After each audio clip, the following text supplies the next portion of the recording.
አንዴ ማንም የሚያወራው አንዴ እኔ የእግዚአብሔር ሰራዊት አለቃ እያለ ይሄ ራሱን የእግዚአብሔር ሰራዊት አለቃ ነኝ እያለ እየተናገረ እንዴት እግዚአብሔር ነው ትላለህ? ዳኒ ቴዎፋኒ ተገልጧል፣ በመጽሐፍ ቅዱስ አለ፣ አንከራከርም።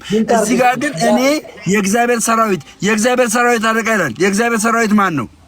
እነማን ናቸው የእግዚአብሔር ሰራዊቶች? እነማን ናቸው? ሚውታ ምናምን እነማን ናቸው? ቆይ እስኪ አንተ ጥያቄ ልጠይቀው። አንተ የዘላለም ሚውት አለ አለኛው? ስለዚህ በስጋት ሞትም ማለት ነው። አልገባኝም። ኦርቶዶክስ ሆናለሁ ጥያቄ ከመለሳችሁልኝ ድርሳነ ሚካኤል ማን ጻፈው? መች ተጻፈ? በስንተኛው ዓመተ ምህረት? ትራዲሽናሊ ነው በመጽሐፍ ቅዱስ። እኔማ ሙሴ ጻፈው ብዬ ነው የማምነው እኔ ፐርሰናሊ ማለት ነው። ግን ይሄ የትራዲሽናሊስት ቪው ድርሳነ ሚካኤል ላይ ከ50 ጊዜ በላይ ሚካኤል ጌታ ነው ይላል እና እኔ በቆጠርኩት ማለት ነው። እና ለዚህ ማብራሪያ እፈልጋለሁ። ሚካኤል መልአክ ነው፣ የእግዚአብሔር መልአክ ነው። ቪው ከቤተክርስቲያን አንጻር መልስ አላት ለሁሉም ነገር። ቤተክርስቲያን ያዘጋጀችው በየቦታው ስፍራ ሚካኤል የሰራው ተአምር እዛው ተጻፈ። ስኮላርሺፕ ዓለሙን የምትለኝ ከሆነ ግን ኦኬ the same thing ስለ ድርሳነ ሚካኤል የሚባለው ስለ መጽሐፍ ቅዱስ የሚባለው ነው። አፎሚያ ታሪክ ያው ሁላችንም የምናውቀው አፎሚያን ሊያሳስታት ጠላት ሲመጣ ግን የቅዱስ መላእክት መልክን ስላወቀችው አንተ ሰይጣን ሚካኤል አይደል ሚካኤልን መስሎ ነው የመጣውና እንደውም ጥሩ ርዕስ ነው በእውነት ባለንበት ዘመን የመመሳሰል ችግር ስላለ እኔ እኮ እንደው መስላ ኦርቶዶክስ እኮ ነኝ ነበርኩ ምናምን የሚሉት ነገሮች የአፎሚያን ታሪክ ትዝ ይለኛል። እና አስመስሎ መልአክ መስሎ መጥቶ አፎሚያን ሊያታልላት ሲል ቆይ አንድ ነገር ልክ አይደለም፣ መልክህ ካለኝ ከማውቀው ከሚካኤል ስዕል ጋር አልመሳሰልም አለብኝ ብላ ሄዳ የሚካኤልን ስዕል ስታመጣ እውነትም ተለየባትና አንዳንድ ጊዜ እኛ እኮ ኦርቶዶክስ ነን ነበርን የሚሉት ከስራቸው ከአነጋገራቸው ከአካሄዳቸው ታውቁታላችሁ። መጀመሪያ አንድ ኦርቶዶክስ የሆነ ሰው አይሳደብም፣ ስድብ አያውቅም፣ የኦርቶዶክስ ስራ ስላልሆነ ማለት ነው። ኦርቶዶክስ የሆነ ሰው መንፈሳዊ ነው። ኦርቶዶክስ የሆነ ሰው ለፍቅር ይቸኩላል። ኦርቶዶክስ የሆነ ሰው ሃይማኖትን ያውቃል። ኦርቶዶክስ የሆነ ሰው ይጸልያል። ኦርቶዶክስ የሆነ ሰው ቤተክርስቲያን ይሄዳል። ኦርቶዶክስ የሆነ ሰው ፈሪሃ እግዚአብሔርነት አለው። እና እንግዲህ የአፎሚያ ታሪክ ይህንን ያስታውሰናል። በሶስተኛው ደግሞ የባህራን ታሪክ በጣም ደስ የሚል ታሪክ ነው። ይሄ ደግሞ የቅናትን አንድ ሰው ቅናት ምን ያክል እንደሚወስደን አንድ ባለጸጋ በቃ ንብረትን የሚወስድ አንድ ህፃን ልጅ አለ ብሎ እሱን ለማስገደል በሞከረበት ጊዜ ደብዳቤ ጽፎ የቅዱስ ሚካኤል ግን የሞት ደብዳቤውን ወደ ህይወት ደብዳቤ ቀየረለት የሚል እንግዲህ ታሪክ የምናስታውስበት ጊዜ ነው። እና አንዳንዶች በጣም የሚያሳዝኑት ይሄ ዝም ብሎ ተረት አትንገሩን እያሉ ቅዱስ ሚካኤልን እስከ መሳደብ ድረስ ደርሰዋል። እና ዮሐንስ ራእይ ምዕራፍ 12 ላይ ካነበባችሁት ዓለም ፍጻሜ ላይ ዘንዶውን የሚዋጋው ቅዱስ ሚካኤል ነው ይላል። ዓለም ፍጻሜ ላይ ዘንዶውን የሚዋጋው ቅዱስ ሚካኤል ነው ይላል። እና አስባችሁታል? ትናንትናም እየተናገርኩ ነበር ሌላ ሚዲያ ላይ ቅዱስ ሚካኤልን ይዋጋልናል ብለን ካመንን መጽሐፍ ቅዱስ ላይ እንግዲህ አሳሳትም የሚለው መጽሐፍ ቅዱስ ላይ ቅዱስ ሚካኤል ለእኔ ይዋጋልኛል ዓለም ፍጻሜ ላይ ዘንዶን ይዋጋልኛል ብለን ካመንን ቅዱስ ሚካኤልን ለምን እንሳደባለን? መጨረሻ ላይ እሱ መጥቶ የሚረዳንን አካል እንዴት እንሰድዋለን? ካሰባችሁት ምንም doesn't make sense። እና ዛሬ ትልቅ ቀን ነው፣ ትልቅ በዓል ነው ማለት ያው ዋዜማው ነው ዛሬ፣ ነገ በዓሉ ይከበራል። በአጭሩ የቅዱስ ሚካኤል በዓል ይህንን ይመስላል ማለት ነው። ማለት ዶክተር ፈራን እኮ ስናይ ፈራን ነው። እንዴት ነህ አንተ? ሰይና ፍቃል አትማር አረባ አውቀን አትቀልድ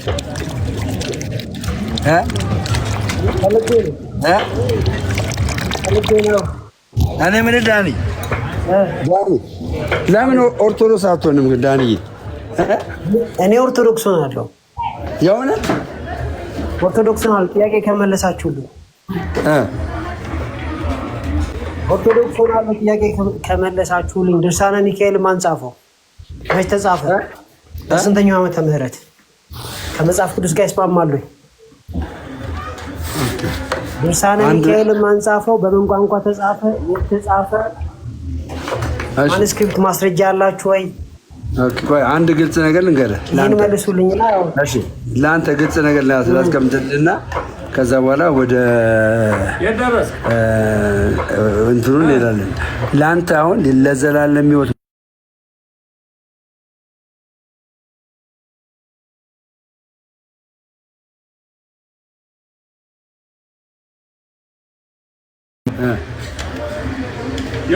ይሰጣል። ተቋርጠህ ነበር ደሜ።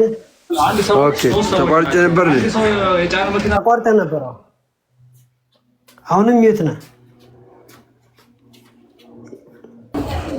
እሺ፣ ማተር ይሰጣል። አንተ የዘላለም ሕይወት ለማግኘት ማተር ይሰጣል። አሁን የድርሳነ ሚካኤል መጽሐፉ ከዘላለም ሕይወት ጋራ ከአንተ ከዘላለም ሕይወት ጋራ ያገናኘዋል ብለህ ታስባለህ? ያገናኘዋል? ዘላለም ሕይወት በቀጥታ የማገኘው ያው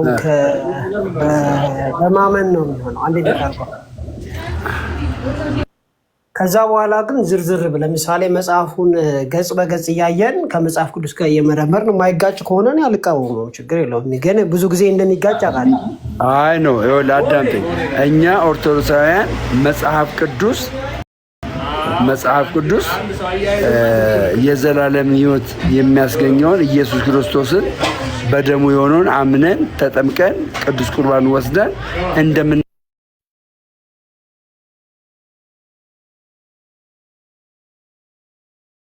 ያገኝበታለሁ ብለህ ነው ድርሳነ ሚካኤልን የጠቀስከው? ማን የጻፈው?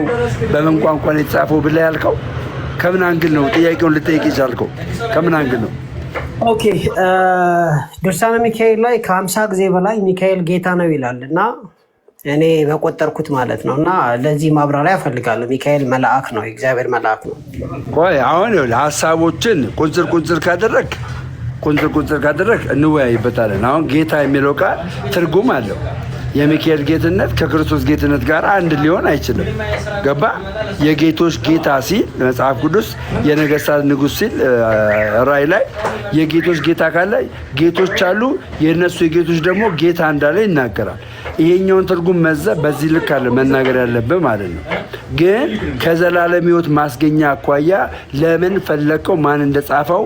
በምን ቋንቋ እንደተጻፈ ለምን ፈለከው? ምን ይጠቅማል? ንገረኝ። የምትጠቀምበትን ጥቅም ንገረኝ።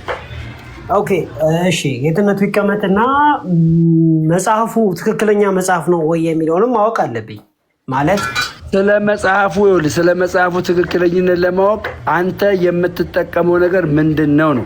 አሁን ድርሳነ ሚካኤልን ከምን አንግል ነው የምትጠቀም? አሁን እኔ ድርሳነ ሚካኤልን ትጠቀምበታለህ ብለህ ብትጠይቀኝ እንደ ኦርቶዶክሳዊነቴ ከምን አንግል እንደምጠቀምበት እነግርሃለሁ፣ እኔ ማለት ነው። ገባ? አንተ ግን ከዘላለም ሕይወት ማስገኘት አኳያ ምን የምትጠቀምበት ነገር አለ? አንተ መጽሐፉ እንዲጻፍ የተጻፈበት ሀገርና እንደገናም ደግሞ ማን እንደጻፈው ለማወቅ የፈለከው ከምን እየተነሳ ነው? ከዛ በፊት ደምረው በጣም ይቅርታ አድርግልኝና ዳኒ፣ መጽሐፈ ዳንኤልን ማን ነው የጻፈው? ዳንኤል በታሪክ የታወቀ ሰው እኮ ነው አለ እንዴ? ኖ አይ በምሁራኑ አሁን ለምሳሌ ስኮለርሽፕ ጋር ሄደ። ብዙ ጊዜ ስኮለርሽፕ ትጠቅሳለህ አይደለ? አዎ ጠቅሳለሁ። እና አሁን በስኮለርሽፕ መጽሐፈ ዳንኤልን ማን ነው የጻፈው? በዚህ መጽሐፍ አኮርዲንግ ቱ ስኮለርሽፕ ዘፍጥረትን ማን ነው የጻፈው? የተለያዩ ቪዎች ይላሉ። አሰማኛ የተለያዩ ቪዎች አሉ። እኔ ሙሴ ጻፈ በሚለው ነው መስማማው። ግን ከዛ በኋላ ቆይቶ ተጻፈ የሚልም አስተምህሮ አለ ወይም ደግሞ ቪው አለ። ሁለቱም ለኔ አይጎረብጠኝም። ኦፊሻል የስኮለርሽፑን እንትን አታውቀውም? አቋም የኦፊሻል ስኮለርሽፕ በተለይ የሙሴን መጽሐፍ አንድ ሰው ብቻ እንዳልጻፈው ግልጽ የሚሆንበት ቦታም አለ። ሙሴ ከሞተ በኋላ ተጽፏል የሚልም አለ። አንድ ሰው ብቻ አልጻፈውም ሳይሆን over a period of time in multiple series የተጻፈ ከዛ በኋላ ኮሌክትድ የሆነ መጽሐፍ ነው የሚሉት እኮ። ሙሴ ጻፈው የሚል ቪው የለም እያልከኝ ያለው ትራዲሽናሊ ነው በመጽሐፍ ቅዱስ። እኔማ ሙሴ ጻፈው ብዬ ነው የማምነው እኔ ፐርሰናሊ ማለት ነው። ግን ይሄ የትራዲሽናሊስት ቪው ቤተክርስቲያን ያመጣችው ቪው እንጂ በስኮላርሽፕ ከሄድን ወይ ሴኩላር ዓለምን ይላል የምንለው ከሄድን ዘፍጥረት እንኳን ጸሐፊው ማን እንደሆነ መቼ እንደተጻፈ የት እንደተጻፈ አይነግረንም አይደለ እኮ። አሁን እኮ ከኔ በምን ተለይተህ ነው አንተ ይሄን ቪው ያመጣኸው? አይ አሁን ለምሳሌ ድርሳነ ሚካኤልን ስትጠይቀኝ አውል ሴ ኢትስ ዘ ሴም ቲንግ እንደ መጽሐፍ ቅዱስ። ለድርሳነ ሚካኤል ትራዲሽናል ቪው ከቤተክርስቲያን አንጻር መልስ አላት ለሁሉም ነገር። ቤተክርስቲያን ያዘጋጀችው በየቦታው ስፍራ ሚካኤል የሰራው ተአምር እዛው ተጻፈ። ከዛ በኋላ ከጥንት ጀምሮ ነበረ ትላለች ትራዲሽናል ቪው። የስኮላርሽፕ ዓለሙን የምትለኝ ከሆነ ግን ኦኬ the same thing ስለ ድርሳነ ሚካኤል የሚባለው ስለ መጽሐፍ ቅዱስ የሚባለው ነው። ብዙም ዲፍረንስ የለውም ነው። የስኮላርሽፑን ኢንቮክ ማድረግ ከፈለክ ብዬ ነው። አንደርስታንድ አደርግሃለሁ። ግን እዚህ ጋር ሁለት ነገር እናንሳ። በመጀመሪያ ደረጃ ድርሳነ ሚካኤል መች ተጻፈ፣ ማን ጻፈው፣ በምን ቋንቋ ተጻፈ የሚለው በራሱ መጽሐፉን ዲስክሬዲት አያደርገው በራሱ በራሱ ግን ይሄንን ነገር ማወቃችን ወይም ደግሞ ከየት መጣ የሚለው ማወቃችን በጣም ኢምፖርታንት እንደሆነም አንተም አድሜት ማድረግ አለብህ። ለምን ምንም ጥያቄ የለውም። ከዛ በዛ ከተስማማን ወደ ሁለተኛው ደረጃ እንሄዳለን ማለት ነው። መጽሐፉን ታሪክ በታሪክ ገጽ በገጽ ቻፕተር በቻፕተር ደግሞ ሪዝነብል በሆነ መልኩ ስክሩቲናይዝ እናደርገዋለን። ስለዚህ እኔ ለዚህ ፐርፐዝ ነው እንጂ ያነሳሁት ጀስት ቢኮዝ ሳምባዲ ስለጻፈው አይደለም። በዚህ ዓመተ ምህረት ስለተጻፈ አይደለም። ጥያቄው ግን መነሳት አለበት ነው ጥያቄ። ኦኬ ችግር የለብኝም እንደዛ ከሆነ። ምክንያቱም ዲስክሬዲት ለማድረግ እየጠየቀው ጥያቄ መስሎኝ ነው። አለማወቁ ወይም የስኮለርሽፕ መልስ አለመስጠቱ ከዲስክሬዲት ጋር ምንም የሚገናኝ ነገር የለውም ማለት ነው። ጥያቄው በአጠቃላይ የመጽሐፍ ቅዱስ እኮ ተሰንዶ ተቀምጧል ማለት የሙሴን ስትል ኦተርሺፕ አለ እያንዳንዱ ኮሜንተሪ ላይ መቼ ተጻፈ፣ በምን ቋንቋ ተጻፈ፣ ምን ማኑስክሪፕቶች አሉ፣ የትኛው እኮ ዲስፒዩትድ እንደሆነ እኮ ግልጽ ነው። ግን ይሄንን ነገር ማንሳት አለብን። ስናነሳ ግን መጽሐፉ ችግር የለው የዛሬ 100 ዓመት ስለምን አይጻፍም? አት ዘ ኤንድ ኦፍ ዘ ዴይ እኮ በኮንተንቱም ጭምር ነው ቫልዩ የሚደረገው አለ እንዴ ኢቫሉዌት የሚደረገው። ስለዚህ ያን እያነሳው ነው ያለሁት እንጂ ጀስት ቢኮዝ በሆነ ዓመተ ምህረትና በዚህ ቀን በዚህኛው ማኑስክሪፕት ስለሆነ ለማለት አይደለም። መነሳት ስላለበት ነው ያነሳሁት። እሺ ስለዚህ ዲስክሬዲት ያደርገዋል ብለህ የምታምነው ምንድን ነው? ኦኬ ዲስክሬዲት ከሚያደርጓቸው ነገሮች መካከል አሁን ባልተዘጋጀ አእምሮ ከ50 ጊዜ በላይ ሚካኤል ጌታ ነው ይላል መጽሐፍ ቅዱስ። ግን አንድም ጊዜ ለመላእክቶች ጌቶችን የሚል ቋንቋ ተጠቅሞ አያውቅም፣ ኦፊሻል በሆነ መልኩ ማለት ነው። ያ አሁን ቅድም እንዳልከው ነው። አይ ነው እንግዲህ ኢኒሺያሊ በምን ቋንቋ እንደሆነ ጥናት ማድረግ አለብን። ወደ ኢትዮጵያ ግን የገባው ከአረብኛ ቋንቋ እንደሆነ አውቃለሁ። ካስፈለገ ማስረጃ ማሳየት እችላለሁ። አይ ቲንክ ከሲሪያክም ሊኖር ይችላል። I'm not sure and don't quote me on that። ስለዚህ መጀመሪያ ያ ቃል ኢኒሺያሊ ሲጻፍ በምን ቋንቋ ነበረ ብለን ማየት አለብን ማለት ነው። ሁለተኛ ነገር አውዱን እና አሁን ለምሳሌ ጌታ የሚለው ብዙ ትርጉም ሊኖረው ይችላል። አምላክ የሚለው ብዙ ትርጉም ሊኖረው ይችላል እና እሱ ራሱ ብቻውን ዲስክሬዲት አያደርገውም ባይ ነው። ኦኬ ጨረስክ? አዎ ኦኬ ጌታ የሚለውን በተለያየ አውድ ነው የተጠቀመው። ማለት ለምሳሌ ሚካኤል ለኔ አሁን ቢገለጥልኝ እኔ ዳንኤል ጌታ ብዬ አድረስ ላደርገው እችላለሁ። እኔ ዳንኤል አድረስ ማድረጌና መጽሐፉ በኦተር ደረጃ አድረስ አደረገው ማለት ይለያያል። ማስረጃ I don't see why is that different? አዳምጠኛ እኔ ዳንኤል ሚካኤል ሲገለጥልኝ ሚካኤል መልአክ መሆኑን ላላቅ እችላለሁ። ሚካኤል እንደ መለኮት ገዝፎብኝ ሊሆን ይችላል። ብቻ ለመስጠት ካለኝ ክብር አንጻር ጌታዬ ልል እችላለሁ። እኔ ደግሞ አንድ ገጸ ባህሪ ነኝ። ስለዚህ ያ ገጸ ባህሪ በፈለገ መልኩ መልአኩን አድረስ ሊያደርግ ይችላል። ይሄ ማለት እውነታ ነው ማለት አይደለም። የመጽሐፉ ጸሐፊ ግን መልአኩን እንደ ጌታ አድርጎ ካቀረበው ጥያቄ ይነሳል። ለምን ሲባል የመጽሐፉ ጸሐፊ ስለ መልአክ ያለው መረዳት በጌትነት ደረጃ ከሆነ ቴዎሎጂካሊ ራሱ ተቀባይነት የለውም። ምክንያቱም ጌትነት ማለት ምን ማለት ነው ስንል በመጀመሪያ ለእግዚአብሔር የምንጠቀምበት ነው፣ በዚህ ሴንስ ሳክረድ በሆነ መልኩ ማለት ነው። በሁለተኛ መላእክትን የነጠለ መሆን አለበት። ያንን በሚያሳይ መልኩ የማትጠቀምበት ከሆነ ጌትነት የሌጋል ስም ብቻ አይደለም፣ የሞራል ስምም ጭምርም ነው፣ የስፒሪቹዋል ስምም ጭምርም ነው። ቴዎሎጂካሊ ጭምር ሱፕሪም ለሆነ አምላክ የሚሰጥ ስለሆነ ይህ ቋንቋ በደራሲዎቹ ልንጠቀምበት አይገባም። ለምን ሶሻሊ ልንጠቀምበት የምንችለውን ቋንቋ ቴዎሎጂካሊ እና ሱፕሪም ለሆነ አምላክ የምንጠቀምበትን ቃል ለመልአክ መጠቀም የለብንም ብዬ ስለማምን ነው። ማሳየት ይቻላል። በአሁኑ ሰዓት መጽሐፉ አጠገቤ ስለሌለ ነው። ምናልባት ደሜ አንድ ነገር እንደ ታናሽ ላውራ ፍቃድ ካገኘው ይህንን ሀሳብ ግን ብንጨርስ አይሻልም ወንድማችን? እሱኑ ነው እዚሁ ላይ ሀሳብ ልሰጥ ፈልጌ ነው። ምናልባት ወንድማችን ዶክተር ይሁን ዲያቆን ይሁን አንድ አሁን ሀሳብ ያነሳ ወንድም አለና ምናልባት ቅዱስ ሚካኤል ሊቀ መላእክት ቅዱስ ሚካኤል ጌታ ጌታ ተብሏል ብዙ ጊዜ የሚል ሀሳብ አነሳና መጽሐፍ ቅዱስ ላይ አይደለም በእግዚአብሔር ፊት የሚቆም እስራኤላውያንን ትውልዱን ሁሉ ወይም ተሰዳጁንም ውስጥ ያሉትንም የሚታደግ ከእግዚአብሔር ዘንድ የሚላክ መልአክ ይቅርና ሰዎች ለእግዚአብሔር የተገዙ ወይም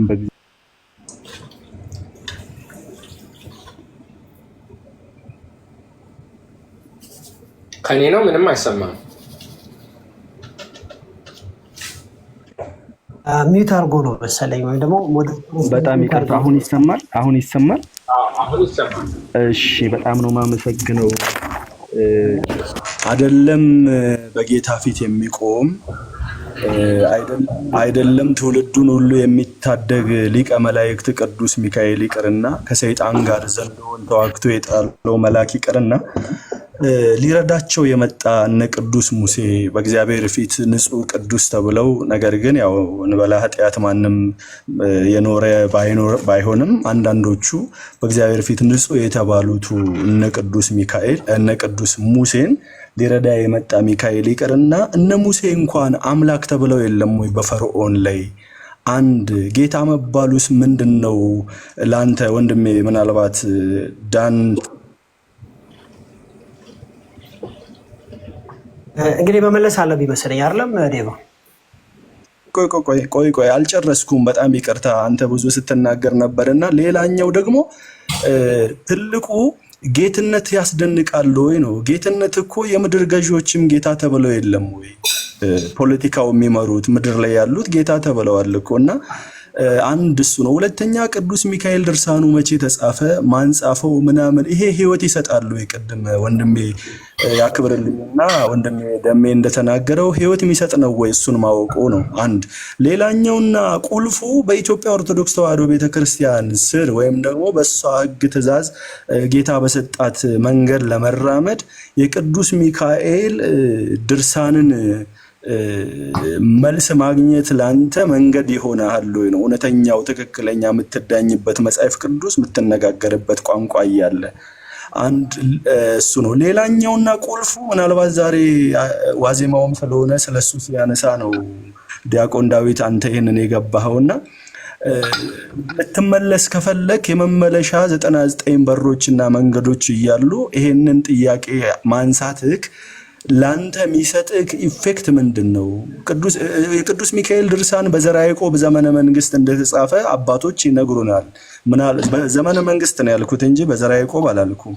ግን ድርሳናት የሚጻፉት በተለይ የመላእክት ድርሳናት የሚጻፉት በመላእክት አሳሳቢነት ወይም ገላጭነት ቅዱሳን የሆኑ ንጹሐን ሰዎች በእግዚአብሔርና በሰዎች መካከል ያለውን የመላእክት ግንኙነት ተገልጾላቸው ልክ መጽሐፍ ቅዱስን ቅዱስ ጳውሎስ ቅዱሳን አባቶች በእግዚአብሔር መንፈስ ተነድተው ጻፉት እንዳለ ሁሉ የእግዚአብሔርን ስራ የሚሰሩ ከምድር ወደ ሰማይ ከሰማይ ወደ ምድር የሰዎችን ጸሎት በዕጣናቸው ጢስ የሚያሳርጉ የሚላላኩ 70 ዘመን የተቆጣቸውን ይቅር እንዲል በጌታ ፊት ተንበርክከው የሚጸልዩ ባህር ተሻግረው ማለፍ ያቃታቸውን ባህር የሚያሻግሩ እንደገና ደግሞ የእግዚአብሔር ስም በውስጣቸው ያለባቸው ብናስመረራቸው ደግሞ ሊቀስፉን ሊቀጡን የሚችሉ ብንታዘዝ ደግሞ መልካም የምስራችን ሊያመጡ የሚችሉ ልክ እንደ ዘካርያስ እንደ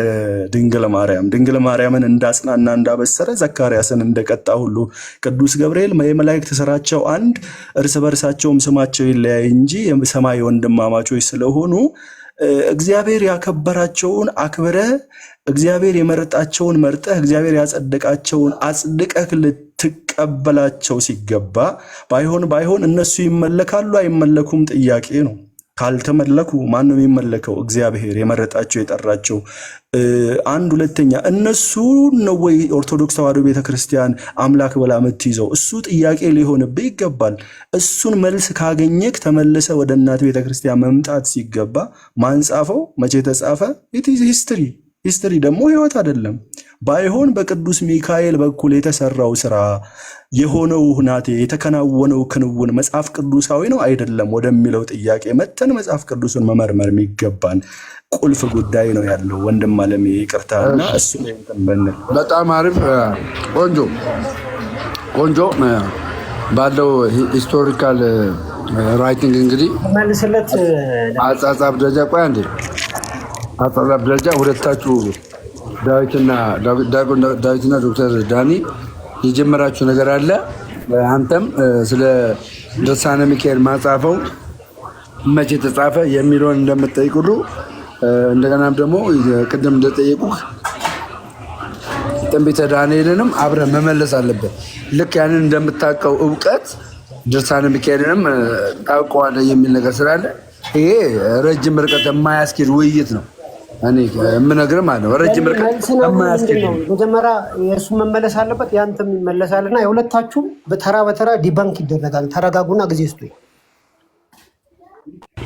ኦኬ የትንቢተ ዳንኤል መቼ እንደተጻፈ ትነግረናለህ? ማን እንደጻፈው? ቀበለኝን ጥያቄ ደረጃ በደረጃ ነው የምመልሰው። አሁን ወንድማችን እኮ ቆይ ወንድማችን የራሱን ሀሳብ ነው የሰጠው። ግን ቅድም ዲያቆን ዳዊት እኮ ገባኝ ዲያቆን ዳዊት የጠየቀን ጥያቄ አልመለስክም እኮ አልመለስክም። መቼ ነው የተጻፈው? ከመለስክ የተለያዩ ቪዎች አሉ። ትራዲሽናል ቪው አለ፣ ስኮላሪ ቪው አለ፣ ሙሴራ ተቆጣለ የሚል አለ። ከዛ በኋላ ኮሌክት ተደርጓል የሚል አለ። ብዙ ሰዎች የቱን ነው የምትቀበለው አንተ? እኔ ትራዲሽናል የሆነውን ቪው ነው የምቀበለው። አንተ ላይ ያመጣው ኢምፓክት ምንድን ነው? ምንም እኮ ኢምፓክት አያመጣም በሚል አልሰማህም እንጂ እኮ ከዳዊት ጋር ተስማምተናል። ምን መጽሐፉ አንዴ ድምፅን ቀንስ። ኦኬ መጽሐፉ በተለያየ ዘመን መጽሐፉ ስለ መጽሐፉ ያለንን እውቀት ይጨምራል እንጂ በእኛ መጽሐፉን በመቀበል ረገድ የሚያመጣው ኢምፓክት ብዙም አይደለም። ለምን መች ተጻፈ የሚለውን ልክ የሙሴ መጽሐፍ መች ተጻፈ የሚለውም ጥያቄ እንደሚያስነሳ ሁላ መነሳት አለበት በሚለው ተስማምተን ያለፍነውን ነገር ነው ወደኋላ ይመለስከን። ተስማማን ደሜ? ስለዚህ አሁንም ድርሳነ ሚካኤልንም በዚህ ልክ ነው ማወቅ ያለብን። በዚህ ልክ ቢሆንም ማስረጃ አላቀረባችሁ፣ ማቅረብ አለባችሁ። ለምን አንተ ማስረጃ አቀረብ? ማን ጻፈው? ፊት ለፊት ያለው አቅርብ።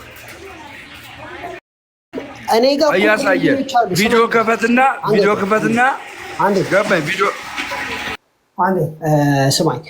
እኔ ጋር ያሉ የኮሜንተሪዎች እያንዳንዱ መጽሐፍ መቼ እንደተጻፈ ማን እንደጻፈው የተለያዩ ቪዲዮዎቹን የትኛው አባት እከሌ ጽፎታል አልጻፈውም የሚለውን እያንዳንዱ ኮሜንተሪ ላይ ብትገባ ታገኘዋለህ። ለምሳሌ አዲሱ መደበኛ ትርጉምን ከፈት ብታደርገው በመጀመሪያው ገጽ ላይ ማለት መጽሐፉን ከመተንተኑ በፊት ማን እንደጻፈው ግምታዊ የሆነ ስኮለርሊ እንደገና የቤተክርስቲያን ማስረጃ ታሪካዊ ማስረጃዎች አሉና ይሄ ትልቅ ነገር አይደለም። እኔ በማቅረብ ረገድ ኮምፒውተር መክፈትና ዝም ብዬ ባርነስን ከላይ እስከታች ከፍቼ ማሳየት ነው የሚጠበቅብኝና ብዙም አይጠቅምህም። ይሄ ጥያቄ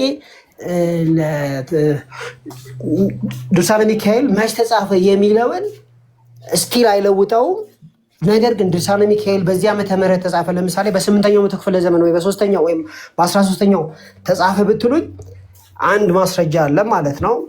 ማኑስክሪፕት አለ፣ ሌላ ማስረጃ አለ ማለት ነው የሚለውን ለማለት ነው እንጂ መጽሐፉ ሙሉ በሙሉ ዲስክሬዲት ለማድረግ ወይም ደግሞ ትክክለኛ አይደለም ለማለት በውስጡ ያሉት ኮንተንቶች ጭምር መታየት አለባቸው።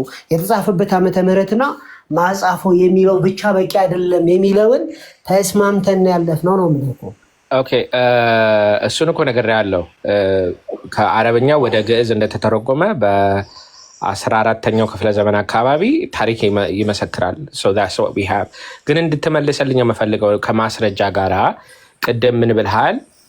ቅዱስ ሚካኤል ድርሳነ ሚካኤል ላይ ከመመለሴ በፊት ከአንተ በፊት ወንድማችን 4 ነው 5 ጥያቄ ጠይቆኛል።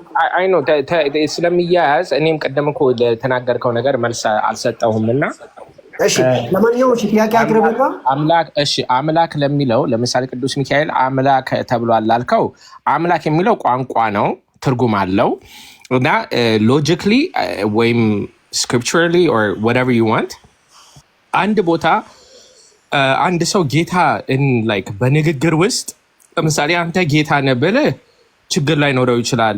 ጸሐፊው ግን ጌታ ካለ ችግር አለው ብለሃል እና ይህንን ማስረጃ እንድታሳየኝ ይፈልጋለሁ።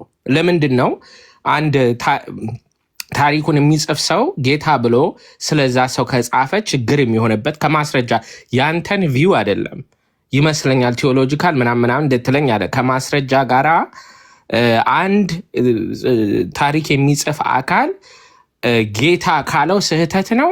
በታሪክ ውስጥ ግን እርስ በራሳቸው ሲነጋገሩ ጌታ ከተባባሉ ችግር አይደለም የሚለውን ማስረጃ ፈልጋለሁ። እንግዲህ አሁን ከዚህ በኋላ ግን ባክ ኤንድ ፎርዝ ነው ማውራት ያለብን። ላይክ 4 ነገር ጠይቃችሁ አንድ ነው የምጠየቅበት ምንም ምክንያት ስለሌለ ማለት ነው። አሁን ኦልሬዲ የልጁ ልትወው ነው ማለት ነው። በቃ 5 ነገር አንስቷል ልጁ። ምንም እኮ የጠየቀ ነገር የለም እኮ ምንም ጥያቄ ምን አይነት ጥያቄ አንደኛ ምን ይጠቅማል ነው? እኔ ጠየቅኩህን እኮ የጠየቀ ስለ ጌትነት ጠየቀኝ። አንዴ ቆይ ስለ ጌትነት ነው ወይ ከድነት አኳያ ምን ይጠቅማል? አይደለም ስለ ሚካኤል ጌትነት አመጣ። ሁለተኛ ስለ መዳን መንገድ አመጣ። ሶስተኛ ስለተጻፈበት ጊዜ አመጣ። በመንፈስ ቅዱስ ሰዎች ተመርተው መጽሐፍ ቅዱስን እንደጻፉትና በተመሳሳይ ድርሳነ ሚካኤል እንደተጻፈ አመጣ። ስለዚህ እነዚህ ነገሮች መልስ መመለስ አለባቸው ስል ነው ተጨማሪ እየመለሳችሁ ያላችሁትና ከዚህ በኋላ ማለት የልጁ ልትወቃ ከዚህ በኋላ እያንዳንዷ ጥያቄ አንዴ ቆይ እያንዳንዷ የምትጠይቁት ከዳዊት ጋር ቀጥል እኮ ችግር የለም። በቃ ከዚህ በኋላ ጥያቄ ማለት ቁጭ ብዬ ልሰበክ አይደለም ያለሁት። የሆነ ነገር እጠየቃለሁ። መማር ሲኖርብኝ እማራለሁ። ማስተማር ሲኖርብኝ ደግሞ ያው እየመረራችሁም ቢሆን ትማራላችሁ እኔ እንደምማረው ማለት ነው። ስለዚህ ዴቭ በቃ ከዚህ በኋላ እንቀጥል።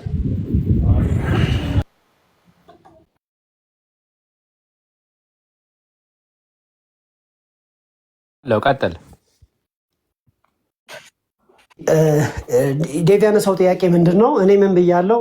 ጌታ ቅዱስ ሚካኤል የሚል ጽሁፍ በድርሳነ ሚካኤል ላይ ከ50 ጊዜ በላይ እኔ ቆጥሬያለሁ ስል ጌትነት ታዲያ ምን አለበት የተለያየ ትርጉም አለው ሲለኝ እኔ የመለስኩት መልስ ምንድን ነው?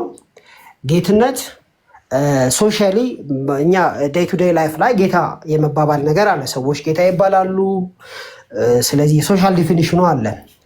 እንደገና ደግሞ ቴዎሎጂካል ዲፊኒሽን አለ። ማለት አብሶሉት ለሆነው እግዚአብሔር የምንጠቀምበት ኃያል ለሆነው እግዚአብሔር የምንጠቀምበት አዶናይ የተባለው ለእግዚአብሔር ብቻ የምንጠቀምበት ይሄ ሱፕሪም የሆነ ኦቶሪቲነቱን የምንጠቀምበት የጌትነት ትርጉም አለ። ከዛ ባለፈ ያው ሌጋል የተለያዩ ነገሮች በተለያዩ አስፔክቶች የሆነን ነገር የበላይነት ለማሳየት የምንጠቀምበት አለና ለሚካኤል ሰው ጌታ ቢል አይደንቅም። ለምን? ሶሻል ዲፊኒሽኑ ስለሆነ የሚጠቀመው። ጸሐፊው ግን ጌታ ቅዱስ ሚካኤል ካለ በጸሐፊው አእምሮ ውስጥ ሱፕሪም የሆነውን ለእግዚአብሔር የሚሰጠውን የጌትነት ትርጉም እየሰጠ ስለሆነ እንደዚህ አይነት ነገር ተቀባይነት የለው፣ መጽሐፉን ዲስክሬዲት ያደርገዋል የሚል ነገር ነበር የተናገርኩትና ዴቭ ለዚህ ምክንያት ነው የጠየቀኝ ማስረጃ እንደዚህ ለማለት ማስረጃ ምን አይነት ማስረጃ እንዳመጣ ነው የምትፈልገው? ኦልሬዲ ከነገሩ እንደዚህ አብላልች ከማቅረብ ውጭ ምን አይነት ማስረጃ እንዳቀርብ ነው የፈለገው ዴቭ? You tell me. ምክንያቱም you made an absolute claim.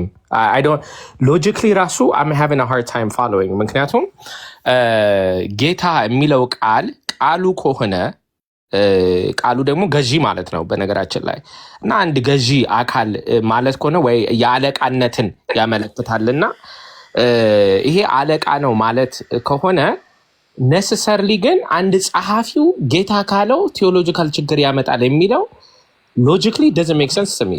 Scripture background የለውም። You're just making an assertion እዚህ ጋር የራስ እይታ ነው ማለት ነው እና ከዛ ምክንያቱም you make a big assumption ከዛ ወደ conclusion ነው የሄድከው እና ግንኙነቱ አልታየኝም። አንድ ሰውን ጌታ ማለቱ በራሱ ችግር የለውም፣ ጸሐፊው ግን ጌታ ካለው ችግር አለው። I don't understand that. ምንም እኮ አያስኬድም እንትኑ ማለቴ ነው።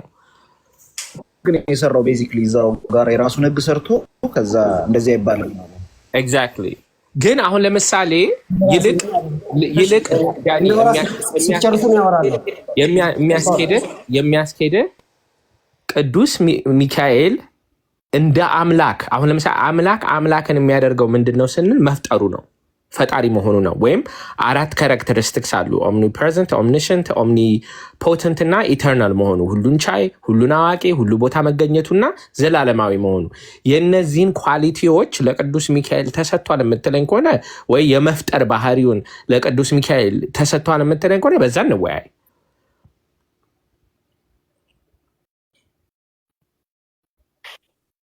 ምንድነው ዴቪ ያለ ያለው ይሄን ካራክተር ይሄ ጌትነት ማለት በነገራችን ላይ ሶሻሊ የምንጠቀምበት ዴይ ቱ ዴይ በቀን አንዱ ጌታ ሌላው እንደሚችለው አይነት አይደለም። ምክንያቱም ገጸ ባህሪያቶቹ ሳይሆን የመጽሐፉ ጸሐፊ ራሱ ሚካኤልን ጌታ ይለዋል። ስለዚህ የመጽሐፉ ጸሐፊ ጌታ ሲል እያለ ያለው ለእግዚአብሔር የሚውለውን ነው እንጂ እንደ ተራ ሰው አናየውም። ለምን? አዋቂ ነው ወይም ደግሞ በመንፈስ ቅዱስ እየተመራ ይጽፋል ተብሎ አሲዩም የሚደረግ ሰው ነው የመጽሐፉ ጸሐፊ ማለት ነው። ማለት ምንም እንኳን መልአክ ከላይ መጥቶ ባይጽፈውም ሰውየው በሚጽፍበት ጊዜ ጌትነት ለሚካኤል እንደሚገባውና እንደማይገባው ያወቀ መሆን አለበት። ስለዚህ ለሚካኤል ጌታ ካለው ምን እያለን ያለው ይህ አዶናይ የተባለውን ሱፕሪም ኦቶሪቲ የሆነውን ለእግዚአብሔር የሚውለውን አብሶሉት ጌትነት ለሚካኤል እያዋለ ስለሆነ ይሄ ትክክል አይደለም ስል የኔ 10 ሺህ ሊሆን አይችልም። ለምን? ቴዎሎጂካል ዲፊኒሽኑ የጌትነት ለመልአክ ሊውል አይችልም። ውሎ ማያውቅም። መጽሐፍ ቅዱስ ላይ ማግኘት አይቻልም አንድ ቦታ እንኳን። ትክክል አይደለም። ስለዚህ ይሄንን ምን አድርጌ እንዳመጣላችሁ ነው። ኦልሬዲ ሱፕሪም ኦቶሪቲ መሆኑን ጸሐፊው ካመነበት መጽሐፉ አለቀለት ማለት ነው። ሚካኤል ጥሩ አድርጎ ነግሮሃል። ይሄ ያንተ ህግ ነው። ጸሐፊው ጌታ ካለው ችግር ነው፣ እርስ በራሳቸው ከተባባሉ ግን ችግር አይደለም የሚለው ያንተ ህግ ነው። ያ አብሶሉት ሩል ኦፍ ሎ መሆኑ ምንም አንተ እኮ ስላልከው እውነት እኮ አያሰኘውም። አንድ ነገር እውነት የሚያሰኘው አንተ ስላልከው አይደለም።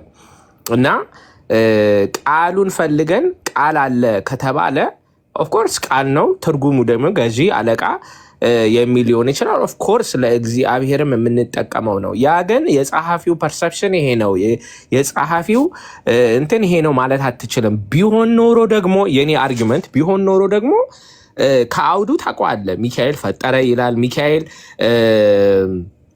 ሁሉን አዋቂ ነው ይላል፣ ሚካኤል ሁሉ ቦታ ተገኘ ይልሃል አይልም። ግን እንደዚህ የሚሉ አውዶች ካለ እስቲ እንነጋገር ነው የምልህ። እና መለየት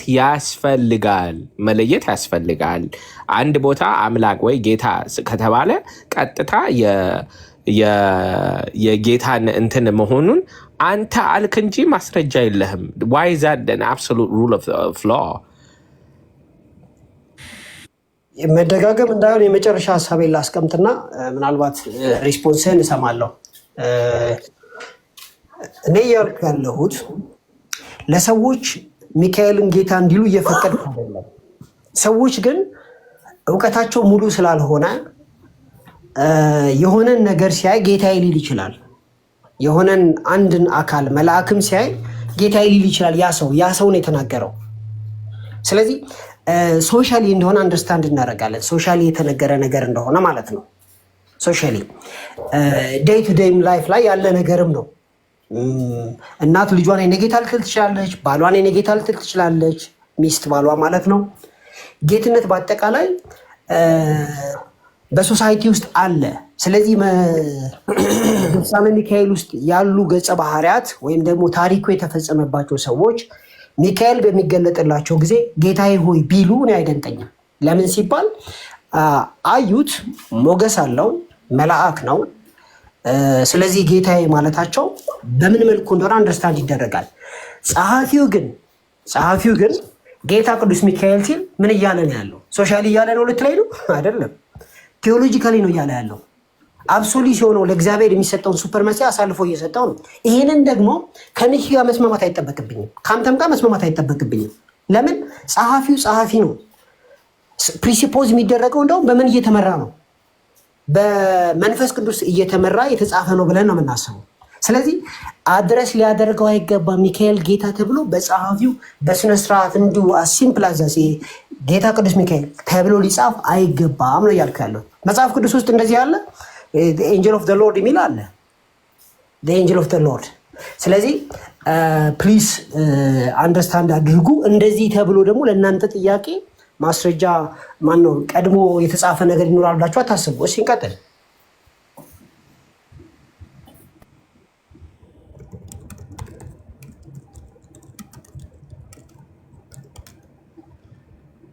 ኦኬ ስፒሮስ ማስረጃ ይዛሃል መሰለኝ።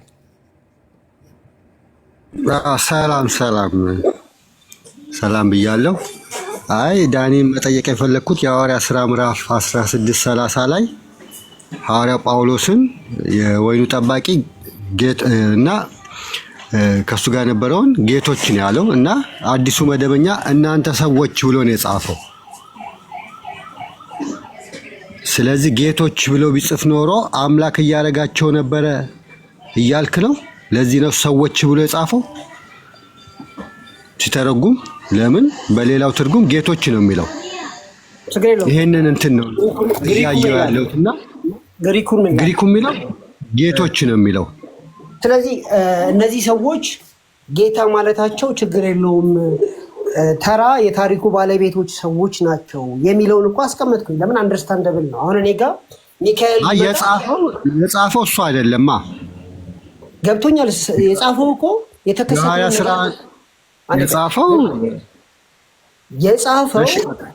የጻፈው ሰው ሉቃስ በሚጽፍበት ጊዜ የተከሰተውን ነገር ነው ናሬት የሚያደርገው አይደል?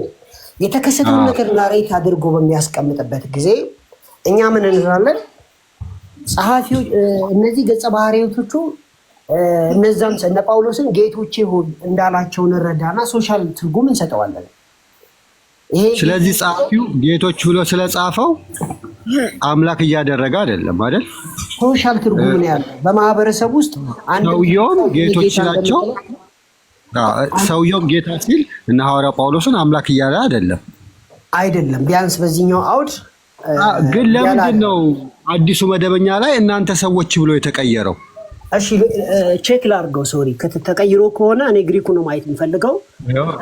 እሺ ችግር የለም። እሺ ስነበር ሶሪ ይቅርታ አስታውሰኝ። 16:30 ላይ እሺ 16:30 ኦኬ። እሺ ኦኬ። ባይ ዘ ዌይ ኪሪዮር ነው የሚለው። ኪሪዮር ማለት ጌታ ማለት ነው። ግን ደግሞ ሲርስ የሚል ትርጉምም አለው። በብዙ ቁጥር ነው ኪሪዮስ ይለውና ኪሪ ይለውና ትርጉሙ ፍሮም ኪሪዮስ ካለ በኋላ ሱፐርመሲ ሊያሳይ ይችላል። ያው ጌትነትን ማለት ነው። ሱፕሪም ኦቶሪቲ ባለስልጣንነትን ሊሆን ይችላል። እንደ ስም ማለት ነው። ኮንትሮለር ሊሆን ይችላል። ተቆጣጣሪ ሊሆን ይችላል። በኢምፕሊኬሽን ሚስተርም ሊሆን ይችላል። ሚስተር ኪሪ ሚስተር ተብሎ ሊጠራ ይችላል። ስለዚህ በዚህ አውድ መሰረት አዲሱ መደበኛ ትርጉም ኤግዞኔሬት ያደርገዋል ማለት ነው። ለምን ሲባል ሚስተር ብለህም ልትፈታው ስለምትችል ማለት ነው። አየህ ኪሪዮስ የሚለው ጌታ የሚለው ብዙ ትርጉም አለ። ለአምላክ ሲሰጥ እና ለፍጥር ሲሰጥ የተለያየ ፍቺ ነው ያለው። ስለ ጻፉት ስላልጻፉት አይደለም፣ አውዱን ነው የምናየው እኮ። አውዱን አየን እኮ ነው። እኔ እኮ ጥያቄ ጸሐፊው ሲጽፍ እንደዚህ ኪሪዮስ ስላለ አምላክ አደረገው የሚል እንትን የለም። ድርሳነ ሚካኤል ላይ ጸሐፊው ጌታ ቅዱስ ሚካኤል ጌታ ቅዱስ ሚካኤል ለምን ይለዋል ነው ጥያቄ። ጸሐፊው ተጠናለ ጌታ ቅዱስ ሚካኤል ተብሎ የተጻፈበትን ባይዘዌ ድርሳነ ሚካኤል ወደ 7 ገዝቼ ነበርና ፊት ለፊት አለኝ። ድርሳነ ሚካኤል ፊት ለፊት ከፍቻለሁና ጌታ ቅዱስ ሚካኤል ተብሎ የተጻፈበትን አሳየን መጀመሪያ። መቼም እንደዚህ እንደ ጅብራ በበዛ ኦርቶዶክስ መካከል ሆኜ ድርሳነ ሚካኤል ጌታ ሳይል እኔ አይልም አለልም አይደል? አዎ ማለት ለሰዎች ሲገለጥ የተገለጠላቸው ሰዎች ጌታ ብለው ጠርተውታል። ግን ጸሐፊው ጌታ ቅዱስ ሚካኤል ብሎ የጻፈበትን እስኪ አምጣ። አንፎርቹኔትሊ በአሁኑ ሰዓት ስለዚህ መረጃ በሌለህ ነገር ላይ ፋብሪኬት ባደረግከው ነገር ላይ ለምን ጊዜያችን እንድናባክን ታደርጋለህ ታዲያ? ብራዘር ፋብሪኬት አላደረግም ነው ይዘህ የመጣኸው እኮ መጀመሪያ ጌታችን በጣም ቅን ሆኜ ነው እያወራሁት ያለሁት። በጣም ቅን ሆኜ ነው እያወራሁ ያለሁት። አረፍተ ነገር እየመረጥኩ ነው እያወራሁ ያለሁት። ግን ከኔ እኩል ቅን የማትሆን ከሆነ ማይሆን ቃላቶች እንዳልጠቀም አታርገኝ። ፋብሪኬት አደረካለሁ ያ እኔ ካላገኘው ታዲያ አሁን ድርሳነ ሚካኤልን አየሁት በደንብ አንብብ። መች ስንት ገጽ ነው ያለው? በዚህ በ5 ደቂቃ ስንት ገጽ ነበር? እኔ ቅዱስ ሚካኤል ድርሳኑን ብዙ ጊዜ ነው የምደግመው እና ወደ ክርክር አንውሰደው እንትን እንዳይሆን እንድንማማር ብዬ ነው። ዳኒ አንደኛ ማስረጃውን ይዘህ ቢሆን ጥሩ ነበረ። ሚካኤል ጥሩ ሀሳብ ነው ያነሳው። እውነቱን ለመናገር ግን ላነሳው ነጥብ ስፒሮስ በጣም ከበቂ በላይ መልስ ነው ያመጣው።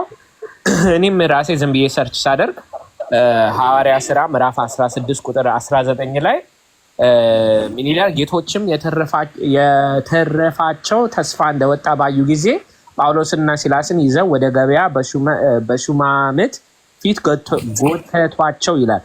ጌቶቻቸውም ይላል። ጌቶቻቸውም እና ጌቶች እንግዲህ ያለው ራሱ ጸሐፊ ቅዱስ ጳውሎስ ነው ማለት ነው። ስለዚህ ማነው? ቅዱስ ሉቃስ ነው ማለት ነው። ስለዚህ ከዚህ የምናየው በመጽሐፍ ቅዱስ ጸሐፊዎቹ ሌሎቹን ሰዎች ጌቶች ብለዋል፣ ጌታ ተብለዋል። አንተም እኮ እንዳየኸው ግሪኩ ሚስተር ይላል እና አንድ የጌታ አጠቃቀም ወይ ኩሪ የሚለው የግሪክ ቃሉን ለአምላክ ወይ ለአምላክ እንዳልሆነ ለሰው እንደሆነ የምናውቀው አውዱ ነው እንጂ ማን ተጠቀመው የሚለው አይደለም። ስፒሮስ ውይይት ብታደርገልን ይቅርታ። ስፒሮስ እሺ። እና ከዚህ ራሱ ማየት ትችላለህ። ስለዚህ የመጀመሪያ አርጊውመንት ትክክል አይደለም። ጸሐፊው ጌታ ስላለው ቀጥታ ወደ አምላክነት ይወስዳል የሚለው ማለት ነው። ባይ ዘ ዌይ እንግዲህ አሁን የቤት ስራ ሰጥታችሁኛል። ያ የቤት ስራ የሚሆነው ምንድን ነው? ጌታ ቅዱስ ሚካኤል የሚል መጽሐፍ ቅዱስ ውስጥ አለ ማለት ሰዎች ጌታ ያሉበት ማለት ነው። ማነው ሶሪ ድርሳነ ሚካኤል ላይ በሱ ላይ ተቃውሞ የለኝም። ለምን ሲባል ሰዎቹ ናቸው ያሉት። አሁን ስራ የምሰራው ምንድን ነው? እዛው ድርሳነ ሚካኤል ላይ ጸሐፊው ጌታ ብሎታል አላላሁም በሚለው ሰርች አደርግና ላይቭ ገባበታለሁ። አለቀ። Again, I don't understand. መጽሐፍ ቅዱስም ያደርጋል እኮ ነው የምልህ። Like, do you not accept that or ግራ ገባኝ። ሚኪ እኮ ትለያያላችሁ። አንተ That's fine. No, that's አውዱ fine. እናውራ ነው እያልክ ያለው። That's አንተ fine. በአውዱ እናውራ ካልከኝ የቤት ስራም አልሰጠኸኝም። ችግር የለብኝም። እኔ ግን ዋናው ፍጻሜ ፖይንቱ ምንድን ነው? ማንም የሚበለው ማንም ከመጽሐፍ ቅዱስ ራሱ ጸሐፊው ጌቶች ተብለዋል ነው፣ ጌቶች ተብለዋል። ስለዚህ ጸሐፊው ቅዱስ ሚካኤልን ጌታ ይበለው አይበለው ዳስና ሪል ፖይንት። ሚካኤል የሚል መጀመሪያ ማስረጃ ያስፈልገዋል ነው። አይ አግሪ ዊዝ ሂም። ማስረጃ ያስፈልጋል። እንደዛ ነው። አይ አግሪ ዊዝ ሂም። መጀመሪያ ሲጀመር ኮንቨርሴሽኑን ለመጀመሪያ ራሱ ማስረጃ ያስፈልጋል። አይ አግሪ ዊዝ ሂም። ከተጀመረ አይቀር ግን የኔ ፖይንት ደግሞ ምንድን ነው?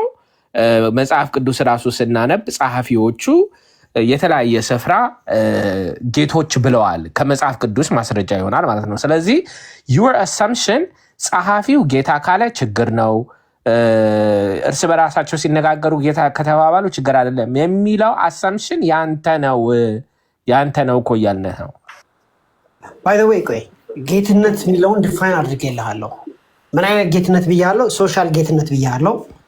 ምክንያቱም ሰው ዴይ ቱ ዴይ ጌታ ይባባላል፣ አንዱ አንዱን ይላል። ስለዚህ ሶሻሊ ሰዎች ሲግባቡ የሚሉት ጉዳይ ነው እንጂ ማስተር ማለታቸው፣ ፈጣሪ ማለታቸው፣ ሁሉን ቻይ ማለታቸው፣ ሁሉን አዋቂ ማለታቸው አይደለም በሚለው ተስማምተናል። ዳኒ ግን እኮ ነገር ጌቶቻቸውም የተረፋቸውን ተስፋ እንደወጣ ባዩ ጊዜ ጳውሎስና ሲላስን ይዘው ወደ ገበያ በሹማምንት ፊት ጎተቷቸው ይላል ሐዋርያ ሥራ ምዕራፍ 16 ቁጥር 19 ላይ። ጌቶችም ያሉት ሶሻሊ አይደለም። ቴዎሎጂካሊ ነው እያልክ ነው ያለው? ቴዎሎጂካሊ አይደለም ግን ማነው it's not within a conversation። አንተ እኮ የጀመርከው ጸሐፊው ካለው ችግር ነው፣ ጸሐፊው ካላለው ችግር አይደለም እያልከን እኮ ነው። ጸሐፊው ካለው ያልኩበትን ምክንያት አልያዝከውም ማለት ነው። መድገም አለብኝ ማለት ነው። ምክንያቱም ጸሐፊው ጌታ ሲል የእሱ ወርዲንግ የሚያሳየው ማስተር እያለ ነው። ለእግዚአብሔር የሚሰጠውን ጌትነት ነው የሚጠቀመው እንጂ ተሳስቶ ነው አትለኝም።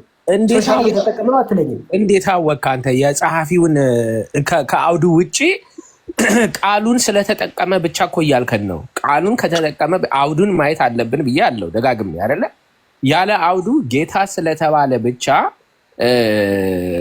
ስፔሲፊክሊ ቲዮሎጂካል ኢንተርፕሬቴሽን አለው እያልክ ነው። ይህንን ማስረጃ ያስፈልጋል። አንድ ጸሐፊ ጌታ ስል ቲዮሎጂካል አፕሊኬሽን አለው ካልክ other than ነገር ያለው ጌታ የሚለው ብዙ ትርጉም አለው።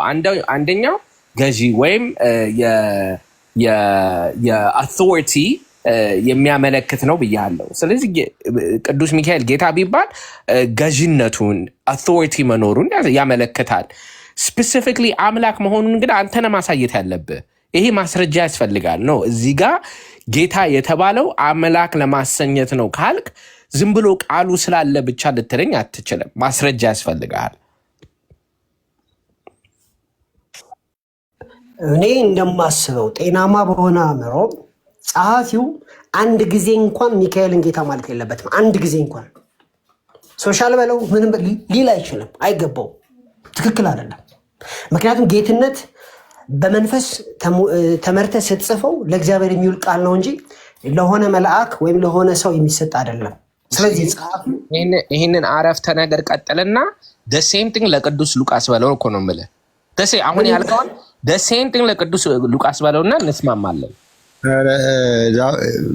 ዲያቆን ዳዊት ጌታም በምሳሌው ማቴዎስ 18 ላይ ይናገራል። የተበደለው ሰውዬ ጌታው እግር ስር ወድቆ እያለ እንደዚህ ይናገራል። በመጽሐፍ ቅዱስ አንድ ጌታ ነው ያለው። አንድ ጌታ ነው። ቀጥታ ሙሉ ፍቺው የሚሰጠው ለእግዚአብሔር ነው። ግን ሰዎችም ፍጡራንም ጌታ ተብለዋል። ሁለቱም ማደባለቅ የለብንም። እነዚህ ሁለቱን ለይተን ነው የምናውቀው እኛ። ግን ሲጽፉና ሲሉት የተለያየ ፍቺ ይሆናል የሚለው እኔ እንጃ። በየትኛው ዲክሽነሪው በየትኛው ምሁር እንደተነገረ አላውቅም። ሉቃስ ሲጽፈው የሐዋርያ ሥራን ጌቶች እንዳላቸው ጽፏል። ጌታም በምሳሌ ሲናገር ለጌታው ጌታም ሲናገር አንድ ልጨርስ ጌታም ሲናገር የተበደረው ሰውዬ ጌታው ስር ወድቆ እንዲምረው ለመነ እያለ ይናገራል። ማቴዎስ 28 ላይ ጌታ እያለ እና ኪሪዮስ የሚለው ብዙ ትርጉም እንዳለው አይተናል። ቀጥል እስቲ ዳኒ። ጌታው ሲል የሶሻል ዴፊኒሽኑ መሆኑ በጣም ግልጽ ነው። የሶሻል ዴፊኒሽን መሆኑ ምክንያቱም ባሪያና ጌታ የሚል ስላለ መጽሐፍ ውስጥ ማለት ነው። በስነስርዓት የተቀመጠ ጉዳይ ነው። አይ አይደለም ችግር የለውም እኛ እንላለን ካላችሁ የማስገድድበት ምንም ምክንያት የለም፣ ችግር የለውም። ግን ጸሐፊው እኔ ቁጥር ያለው ወደ 50 ጊዜ የሚጠጋ ነው ጌታ ቅዱስ ሚካኤል እያለ አድረስ ያደርግ ነበር። ስለዚህ ሚስተር ቅዱስ ሚካኤል እያለ ነው ልትሉኝ ነው? እኔ ይከብደኛል እና አንደርስታንድ ለማድረግ ብትሰጠኝ እኔ ምክንያቱም አሁን እያየው ነበረ ቅዱስ ሚካኤል አሁን ጌታ ቅዱስ ሚካኤል ላንብብላችሁ። ለምሳሌ ጌታ ቅዱስ ሚካኤል የሚል የለም እያልክ ያለው አንዴ መልስልኛ። አንድ ጊዜ ቆይ ላንብብልህ። ቅዱስ ሚካኤል የሚል ይኸው አሁን ያልከውን ላንብብልህ። ከዚህ ነገር በኋላ በዚህ ሀገር የሚኖር ሃይማኖቱ የጸና አንድ ድሃ ነበረ። በመዓልትም በሌሊት ይጸልይ ነበር። ቅዱስ ሚካኤልን ጌታዬ ሆይ እዘንልኝ፣ የዕለት ምግብ የዓመት ልብስ ስጠኝ ይለው ነበር። እንደዚህ ለማለት ፈልገህ ነው? እኔ እንደዚህ ያልኩት ሰውዬው ጌታዬ ቢል ችግር የለውም። ጸሐፊው ሲጠራው ማለት ነው። ጸሐፊው ከዚህ በኋላ ቅዱስ ሚካኤል ማለት የለበትም። ጸሐፊው ሲጠራው ጌታ ቅዱስ ሚካኤል አይደለም የሚለው። ከዚህ በኋላ የመላእክት አለቃ ቅዱስ ሚካኤል በህልም ተገልጦ ነው እያለ የሚለው። ሁልጊዜ ሚካኤልን ሲጠራ የመላእክት አለቃ እያለ ነው የሚጠራው። እኔ የጠየቅኩህ አሁን ያመጣኸውን ሴክሽን ብቻ ሳይሆን ጸሐፊው ጌታ ቅዱስ ሚካኤል ያለበት ቦታ አለ። ዋሽታል ካልከኝ እኔ ኢት ዊል ቢ ማይ ዲዩቲ ይሄን ነገር ፕሬዘንት ማድረግ ችግር የለውም። አርግ ውሸት ዋሽታል። እሺ እንትን እንደዚህ እናደርግ መደጋገም እንዳይሆን ዳኒ ቆይ መደጋገም እንዳይሆን እንደዚህ እናደርግ። አንደኛ በየትኛውም ስፍራ ስፒሮስን ብለዋል። በየትኛውም ታሪክ ላይ በየትኛውም መዝገበ ቃላት ላይ ጌታ የሚለው ቃል እርስ በራሳቸው ከተባለ ሚስተር ማለት ነው። ጸሐፊው ከተጠቀመው ለአምላክ ብቻ የሚሰጥ ነው የሚል የትም ቦታ የለም። የትም ቦታ ይሄ አንተ የፈጠርከው ህግ ነው ማለት ነው። አንተ በፈጠርከው ህግ ከዛ አስዩም አድርገህ ኮንክሉዥን እየሰራህ ነው።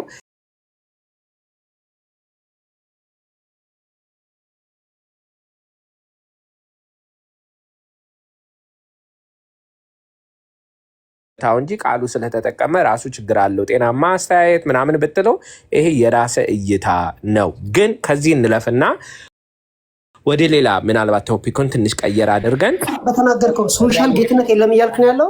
ሶሻል ጌትነት በስነ ስርዓት አለ። አንተ ግን የምትለው እኮ ጸሐፊው ኢንቮክ ሲያደርግና ሶሻሊ ሲጠቃቀም ፈጠርክ ለምን ትለኛለህ? ሶሻል ጌትነት እንዳለ እያወቅ ፈጠርክ ለምን ትለኛለህ? ምክንያቱም አንተ እኮ ያልከው ሶሻል ጌትነት አለ እኮ አይደለም። እሱ ላይ እኮ አይደለም ችግሩ ጸሐፊው ግን ጌታ ካለው ስፔሲፊክሊ ቴዎሎጂካል ያሰኘዋል። አምላክነትን ብቻ ያለው ነው ያልከው። ይሄ አንተ እይታ ነው ነው እሱ ጋር እንመጣለን። ስለዚህ ሶሻል ጌትነት እንዳለ አምናል ማለት ነው። ኦፍኮርስ አለ። የጌታ ትርጉም ብዙ ነው እኮ ብያለሁ። እኔ እኮ ነኝ አልኩህ አይደል እንዴ? ስለዚህ አልፈጠርኩም ማለት ነው። የፈጠርከው ጸሐፊው ኢንቮክ ሲያደርገው ቀጥታ የአምላክ ማን ነው ለእግዚአብሔር ለምንሰጠው ጌታ ብቻ ነው የሚሆነው ያልከው ያንተ እይታ ነው። አሁን ደግሞ እሺ ጸሐፊውን በተመለከተ ጥያቄ ልጠይቅ። ጸሐፊው ሚካኤልን ጌታ ቅዱስ ሚካኤል ሲለው ሶሻል ጌትነት አድርጎ የሚጠራበትን አንድ ቴዎሎጂካል ምክንያት ስጠኝ። This is a classical case of false dichotomy ማለት ሁለት ምርጫ ብቻ አይደለም ያለው። የጌታ ትርጉም ብዙ ነው። ትርጉሙን የምንፈታው ማን ተጠቀመው ሳይሆን አውዱን አይተን ነው የምንተረጉመው። ያንተ ኢንቬንሽን ምንድን ነው? የትርጉሙ ዋና የሚወስነው ጸሐፊው ነው ማለት ያንተ ኢንቬንሽን ነው። የትኛውም ታሪክ የሚያውቅ ላንጉጅ የሚያውቅ ቃል የሚተረጎመው የአውተርሺፑ ነው የሚል የለም። አውዱ ነው የሚፈታው። አውዱ ይፈተዋል ምን ብሎ ማለት ነው። ስለዚህ ይሄ ያንተ ኢንቨንሽን ነው። ኢትስ ዩር ኢንቨንሽን። አንደኛ ኢንቨንሽን እንዳልሆነ አምናል ላስረዳ እንዳምን ዳኒ። አሁን እኮ ደጋግሜ እኮ እየደገምኩ ነው። እንትን ሬፒቲሽን ሊሆን አያስፈልግም። አምናል እኮ አሁን ከደቂቃው በፊት ሶሻልና ቴዎሎጂካል እንዳለ አምናል። you just created it። አሁን ምንድነው ማድረግ እየሞከርክ ያለው ዳኒ? እኔ ማልለውን ነገር ቃልን ቀይረህ ሌላ ነገር ፕሩፍ ለማድረግ ነው የምትሞክረው። አሁን ሶሻል አላላልክም። ያንተ ፈጠራ የቱ ጋ ነው? ያንተ ፈጠራ የቱ ጋ ነው? ቃሉን የምንፈታው አኮርዲንግ ቱ ዘ አውተርሺፕ የሚለው ያንተ ፈጠራ ነው ነው አልኩት። አላልኩም። አንተ ነው ያልከው። ከስር እንግዲህ እኔ ልድገምልህ ነው ያለው አይደል? 390 ሰዎች አሉ። እስቲ ዳኒ እንትን ጌታ እንትኑ ጸሐፊው ጌታ ስላለ ነው ቀጥታ የአምላክነትን ነገር ያሳያል አላለም ካለ አንድ ጻፉ ካላለ ሁለት ጻፉ ካለ አንድ ጻፉ ካላለ ሁለት ጻፉ እኮ እኔ ልጠይቅ ልመልስልህ እነሱ ለምን ጠይቃለህ? እኔ ያለው አይደል? ወይ ዳኒ አይወል አባቴ አዳምጠኝ እኮ እኔ ለምን አላስረዳለሁ? አንተ ለምን እነሱ ጠይቁኝ ያለው እኮ አዳምጠኝ። እኛ ምን መልስልህ? እኛ እኔ ተጠየቅኩት። እኔ ተጠይቀህ እሺ እንስማሽ። ምን ብለሃል አላልክም? ይኸው እንስማሽ እኮ እኔ ማውራት አለብኝ። ይሄ ጉንጭ አልፋ ክርክር ነው። በእናትህ ለህይወት የማይሆን ክርክር ነው አባቴ። አሁን እኮ ፈጥረሃል ካለኝ እንደፈጠርኩ ስለዚህ አንተ በትክክል አልመለስክማ። ሀይ እንዳልመለስኩ የምታውቀው አሁን ስናገር ነው። እሺ ተናገር። እሺ ተናገር፣ ቀጥል። እሺ ጌትነት ሶሻሊ አለ። ግማሽ ድምጽ ይገባል። ደሜ ጌትነት ሶሻሊ ሰዎች ዴይ ቱ ዴይ ላይፋቸው ላይ ጌታ ይባባላሉ። ስለዚህ መጽሐፍ ቅዱስ ውስጥ አንድ እኔ ራሴ የሆነን አካል ጌታ ብል እኔ ነኝ ያልኩት እንጂ ስፒሪቹዋሊ መንፈስ ቅዱስ መርቶት የሚጽፈው ጸሐፊ ግን እንደዛ ካለ እንደ ሶሻል ጌትነት አድርገን ልንወስድ አንችልም። ለምን ሲባል ጸሐፊው በተለየ ዳይሜንሽን ውስጥ ነው ያለው። ከፍ ባለ ዳይሜንሽን ውስጥ ከፍታ ውስጥ ነው ያለው። ከፍ ባለ መረዳት ውስጥ ነው ያለው። ስለዚህ ስለ ሚካኤል ያውቃል። ስለዚህ ሚካኤል መልአክ እንደሆነ ያውቃል። ሚካኤል መልአክ እንደሆነ የሚያውቀው ጸሐፊ ሚካኤልን አድረስ ሲያደርግ የሚካኤልን ጌትነት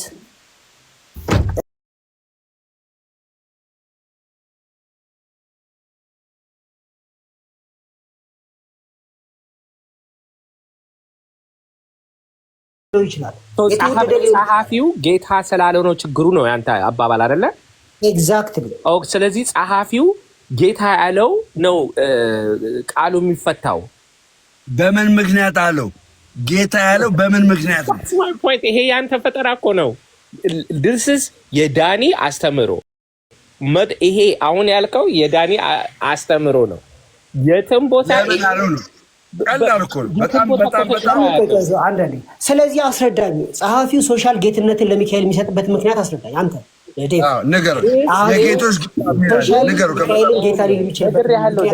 This is a false dichotomy። ምን ማለት ክላሲክ ኬስ እኮ ነው። ኢዘር ሶሻል ነው ወይ ቀጥታ ለእግዚአብሔር ነው የሚሰጠው የሚለው it's a false dichotomy። ጌታ የሚለው ቃል ሶሻል እናን ሶሻል እየተባለ ብቻ አይደለም የሚፈታው። ትርጉሙ ብዙ ነው። የጌታ ትርጉም ብዙ ነው። አለቃነትን የተለያየ ሶሻል ብቻ አይደለም። አስጨርሰኝ። የአለቃነትን የስልጣንነትን ያመለክታል ብያለሁ። ቅዱስ ሚካኤል መጀመሪያ እዚህ አሁን ሚካኤል ኃይሌ እንዳለው ይሄ ማስረጃ ያስፈልጋል። አሁን እኮ ይሄ ሁሉ ነገር የምንነጋገረው ያለ ማስረጃ ነው። ተቀብለ ነው ግን ስለገባንበት ብዬ ነው እንጂ ከተባለም ጌታ ቢባል አውዱን ማየት ያስፈልጋል ነው የምልህ። አውዱን ካየነው አለቃነትን ሊሆን ይችላል፣ ኃያልነቱን ሊሆን ይችላል፣ ሊቀ መላእክትነቱን ሊሆን ይችላል። ይሄ ሁሉ ያመለክታል ቀጥታ ወደ ፈጣሪነት ወይ ወደ እግዚአብሔርነት የሚወስደው ምንድነው? አውዱ ነው። ጌታ ቅዱስ ሚካኤል ዓለምን ፈጠረ ካልከኝ አንተ ትክክል ነህ። ጌታ ሚካኤል ዓለምን ፈጠረ። ጌታ ሚካኤል ሁሉን አወቀ። ጌታ ሚካኤል እንደዚህ ብሎ ለእግዚአብሔር የምንሰጠውን ኳሊቲ ለሚካኤል ከሰጠ ያኔ እንነጋገራለን። ግን አሁን እንደዛ አውዱ ነው የሚፈታው እንጂ ጸሐፊው ስለተጠቀመ ጸሐፊው ስላልተጠቀመ የሚለው የዳኒ ኢንቨንሽን ነው። የዳኒ ኢንቨንሽን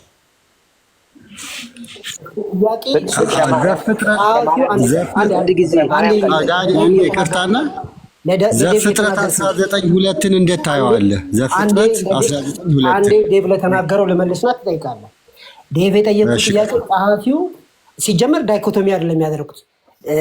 ከዛ በላይ ነው ያደረኩት። ለምሳሌ ሌጋል ብያለው ጌትነትን በተመለከተ ሲጀመር ማለት ነው።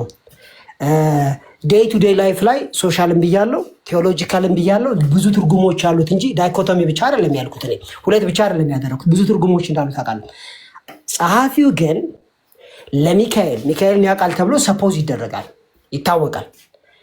ጌትነትን ሶሻሊ ሊጠቀም የሚችልበት ምክንያት ምንድን ነው ነው ጥያቄ። ሶሻሊም ካልሆነ ሌጋሊስ የሚጠቀምበት ምክንያት ምንድን ነው? ዳኒ በአጭሩ ይሄንን እናሳጥረው ይመስለኛል። ይህን የሚመልሰው ዴቭ ነው ፕሊዝ። አይ ዴቭ ጥቅስ ልስጥህና ትቀጥል፣ ችግር የለውም። ይሄው ገድሉ ላይ ያለው ሀሳብ ስለ ቅዱስ ሚካኤል ጌትነት ካወራህ እዚህ ጋር መጽሐፈ ኢያሱ ላይ የተጠቀመውን ምዕራፍ 5 ቁጥር 14 ላይ ድርሳናት የመጽሐፍ ቅዱስ ውሉዳን ስለሆኑ ልጆች ስለሆኑ መጽሐፍ ቅዱስ አጻጻፍን ትሬንድ ይዘው ነው የሚከተሉት። ይሄው እዚህ ጋር ለምሳሌ ኢያሱም ወደ ምድር በግንባሩ ተደፍቶ ሰገደና ጌታዬ ለባሪያ የሚነግረው ምንድን ነው አለው ይላል። ማንን ነው ይሄንን ያለው? መልአኩን። ይሄው ከላይ ቀርቦ ይነግረናል። መልአኩን ከተገናኙ በኋላ ከመልአኩ ጋር ከተገናኘ በኋላ ኢያሱ በግንባሩ ተደፍቶ እርሱም እኔ የእግዚአብሔር ሰራዊት አለቃ ሆኜ መጥቻለሁ አለው። ኢያሱም ወደ ምድር ተደፍቶ ሰገደና ጌታዬ ለባሪያ የሚነግረው ምንድን ነው አለው። ስለዚህ ይሄ እኮ ምንም የሚያከራክር ነገር የለም። ለሰዎች ጌትነት ተሰጥቷል። ጌታ የሚለው ቃል ለሰዎች ተቀጽሏል፣ ለመልአክ ተቀጽሏል። ለምሳሌ ኦሪት ዘፍጥረት ምዕራፍ 24 18 ላይ ሴቲቱ ጌታዬ ብላ አብርሃምን ስትጠራው እናያለን። ስለዚህ ለሰው ተቀጽሏል፣ ለመልአክ ተቀጽሏል። ስለዚህ ድርሳኑ ጋር ምን አከራከረ? መጽሐፍ ቅዱስ ላይ ያለውን ትሬንድ ነው ድርሳን ላይ የተጻፈው። ይሄንን እንዝጋው በዚህ ጊዜ ለመግደል ካልሆነ ብራዘር ያመጣው ትልቅ ስህተት ነው የሚያሰኝ ነው ያመጣው ስህተት፣ ትልቅ ስህተት ነው። ምንድነው ስህተቱ? አዳምጣ። ይሄ አሁን ጌታ የተባለው 2 ቁጥር ዝቅ ስትል 3 ቁጥር ያህዌ ይባላል። ይሄ ኤንጅል ኦፍ ጋድ ወይም ደግሞ ቴዎፋኒ ነው ብራዘር። እንደዛ ቢሆን ራሱ እያሱ አያውቅም። ማይሆን ነገር አታወራ። እዚህ ላይ እንደዛ ይፈታባታል። ስፒሮስ አትግባብኝ። አንድ ኖ አይደለም፣ ማይሆን ነገር ነው ዳኒ። ማን አቁም። አንድ ፍቅረ ማርያም አንብበውና ራሱ መልአኩ ምንድነው ብሎ ይመለሰለት። ምን ብሎ መለሰ ራሱ መልአኩ? እኔ እግዚአብሔር ሰራዊት አለቃ እያለ እኮ ነው። በነገራችን ላይ እዚህ ላይ አንዴ ማን ነው የሚያወራው? አንዴ እኔ የእግዚአብሔር ሰራዊት አለቃ እያለ ይህ ራሱን የእግዚአብሔር ሰራዊት አለቃ ነኝ እያለ እየተናገረ እንዴት እግዚአብሔር ነው ትላለህ ዳኒ? ቴዎፋኒ ተገልጧል፣ በመጽሐፍ ቅዱስ አለ፣ አንከራከርም። እዚህ ጋር ግን እኔ የእግዚአብሔር ሰራዊት አለቃ ይላል። የእግዚአብሔር ሰራዊት ማን ነው? እነማን ናቸው የእግዚአብሔር ሰራዊቶች? እነማን ናቸው? ሚውጣ ምናምን እነማን ናቸው? ጥያቄ ጠይቃላል። ቴዎፋኒ ነው ብራዘር። እሺ አጭር ይሄንን አሁን የተነበበው ክፍል መልአክ አይደለም። የእግዚአብሔር ሰራዊት የተባሉት እነማን ናቸው? በግልጽ አጭር በግልጽ መልአክ ሆነ እግዚአብሔር እንኳ የሚያውቀው ነገር የለም። በነገራችን ላይ ስለ ኢያሱ ሳይሆን ነገር የለም። አንዴ የእግዚአብሔር ሰራዊት አለ። አንዴ ታወራለህ። ቀጥሉ። የእግዚአብሔር ሰራዊት ብሎ እየተናገረ ነው። የእግዚአብሔር ሰራዊት የተባሉት እነማን ናቸው? መጀመሪያ ስፔሲፊክ አድርግና ንገር። የእግዚአብሔር ሰራዊት አለ፣ ከዛ አለቃ አለ። የእግዚአብሔር ሰራዊት እነማን ናቸው? አለቃቸው ማን ነው? ቀጥል። ይሄንን እኮ በጣም ጊዜ ወስደ እስክሪፕቶ ይዘ ምናምን መማር ያለበት ጉዳይ ነው። እስክሪፕቶ ከያዝ አውጣ ዳኒ። ይኸውልህ በቴዎፋኒነት የተገለጸበት ቦታዎች አሉ። ይሄንን ግን ይሄ የእግዚአብሔር ምሳሌ ሆኖ የመጣ መልአክ ነው የሚል አንድ በዛ የፈታ አባት ካለ አንተ መቼም አፖስቶሊክ ፋዘርስ ላይ ጥሩ ነህ፣ አምጣና እንወያይ። እዚህ ላይ ሳይሆን ተሳስተሃል። አሁን እኔ የማረጋግጥልህ ነገር መጽሐፈ መሳፍንት ላይ ያለውን ሀሳብ መጽሐፈ መሳፍንት በቴዎፋኒነት የተገለጸው እዚህ ላይ አንድም አባት በሱ መልኩ ያብራራ የለም። ፔሬድ አመጣልሃለሁ። ወደሚቀጥለው ርዕሰ ጉዳይ እንሂድ። አንተ በጣም ድርቅና ብዝታል ማለት ነው። እና ስለ መልአክ የተነገረውን ሁሉ ቴዎፋኒ ነው እያልክ ልተረጉም ነው እንዴ? እኮ መቼ አስወራችሁ? ዊክ ፋላሲ መቼ አስወራችሁ? አሁን እኮ በተራ በተራ አንተ ታወራለህ፣ ስፒሮስ ያወራል፣ ደም ያወራል። አይሚን የማያወራ ማን አለ? እሺ መረጃ ይዘናል፣ አውራን በቃ። ለምን መረጃ መቼ አጣሁኝ? አምጣ መረጃ ከአባቶች አምጣ። ብዙ ጊዜ እኛንም ጠይቅ እንደዛ። ይሄው እኛ የሰራዊት አለቃ ለመልአኩ ጌታዬ ተብሏል። ጌታዬ የሚለውን አዋልድ መጽሐፍት ላይ አግኝተናል። ትክክል ነው፣ አልተሳሳተም ማለት። መረጃ አምጣ ቴዎፋኒ ብለሃል። መረጃ አምጣና እናወራበታለን እኮ። መረጃ እመጣልሃለሁ፣ ችግር የለውም። አሁን እዚሁ ራሱ መጀመሪያ ላስረዳ ብራዘር። ይሄ እኮ ዳንኤል ከምን ተነስቶ ነው ቴዎፋኒ ያለውን የሚለውን ጭራሽ ሳትሰማ ጭምር እኮ ነው የተቃወምክ ያለው። ኦኬ እንደዚህ ይላል አይደለሁም፣ እኔ እግዚአብሔር የሰራዊት አለቃ ሆኜ መጥቻለሁ ይላል። እዚህ ጋር ግልጽ አይደለም። ኢያሱም ወደ ምድር በግንባሩ ተደፍቶ ሰገደና ጌታዬ ለባሪያው የሚነግረውን ምንድን ነው አለው። ልብ አድርጎ ጌታ ያለው ማነው? ኢያሱ ነው።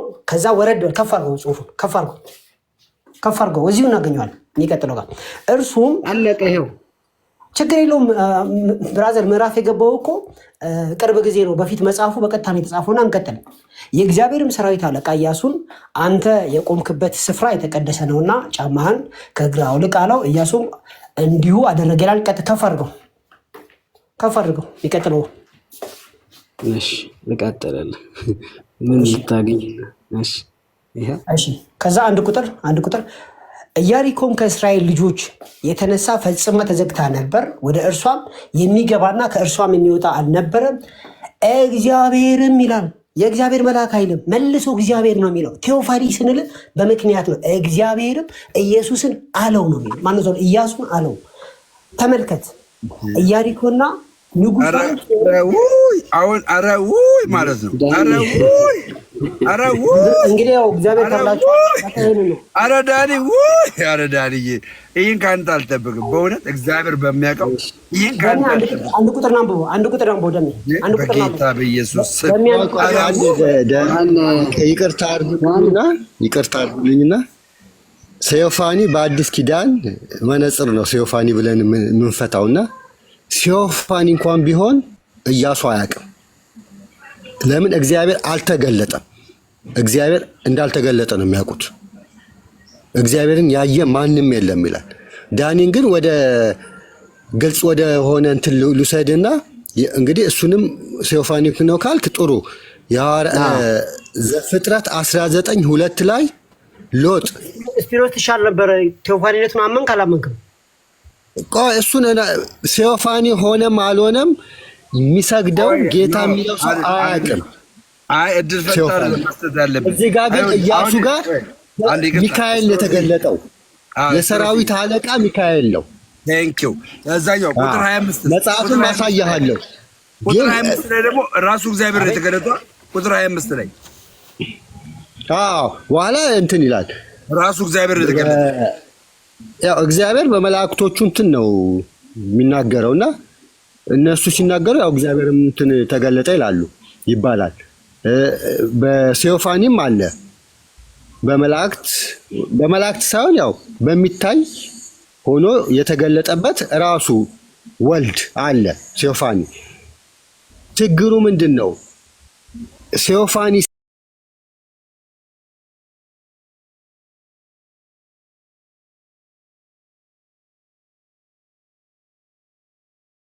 ደሜ ዘላለም ማለት መቼ ነው?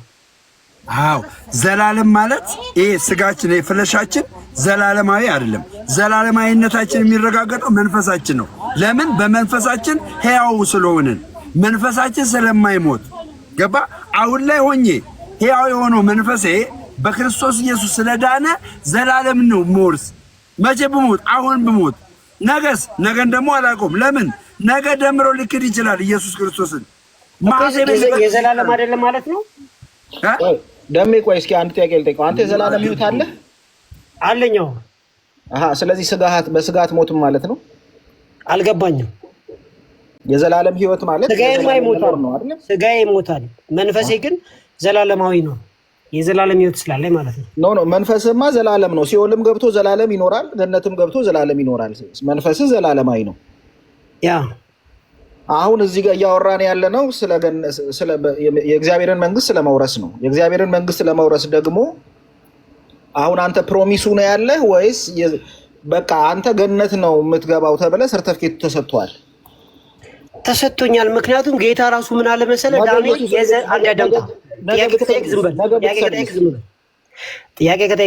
ዳንኤል አይደለም ነገ ብትሰልምስ ነው እኔ ጥያቄ እኮ ያን የዘላለም ህይወት አልተቀበልኩም ማለት ነው ሲጀመር ራሱ ከመጀመሪያው። ምክንያቱም መጽሐፍ ይሄ የካልቪን ትምህርት እንጂ አባቶች ትምህርት አይደለም። እና ኦኬ ዮሐንስ 3 16 17 18 አንብብልኝ። የዘላለም ህይወት ይላል እኮ እሱ በአውዱ የሚፈታ ነው። አሁን ያልከው ግን ከመጀመሪያውም ቢሆን አላመንኩም ነበር ያልከው ግን የካልቪን ትምህርት እንጂ አባቶች ትምህርት አይደለም ነው የምልህ። ገብቶኛል። አሁን የዘላለም ህይወት አለኝ ወይስ የለኝም የሚለውን ከዛ ጽሑፍ አንጻር ስታነበው ምን ገባ? ነገ እስላም ብትሆንስ እኮ አልኩህ እኮ አንድ ሰው እስኪ ይሄንን ቃል አንብብልህ